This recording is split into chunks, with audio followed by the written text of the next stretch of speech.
ستاره درخشان اسرار تاجیک دارنده جایزه گرانپری آزمون سرندگان جوان با آیسته آریانا سامانیان تاجیکستان رستم سروندی را دعوت میکنم و گفتنیم که رستم آواز خوشت زینت هر انجمن است، زیبنده شکوفه های سرو و سامن است. در هر سرود و ترانه دلکش تو مهری خوش مادر است، مهری وطن است.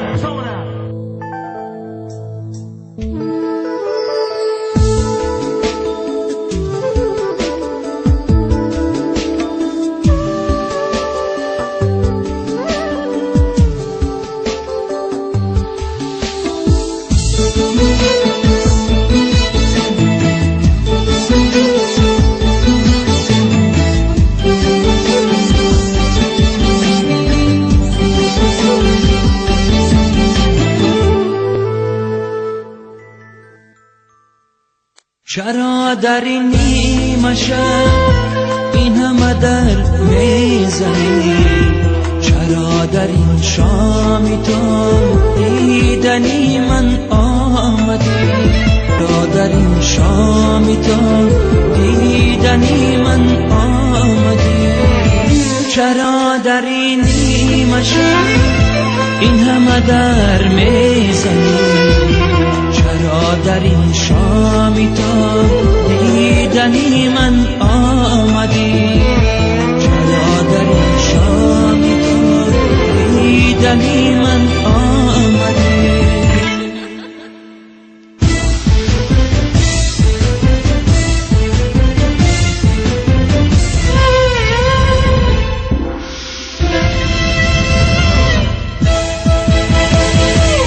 چرا باز آمدی پیدا شدی سراغم اندری شب شدی؟ چرا باز آمدی پیدا شدی سراغم اندری شب شدی؟ مگر از کردن سوده به ابرو که روی آستانی ما شدی؟ مگر از کردن سوده به ابرو که روی آستانی ما شدی؟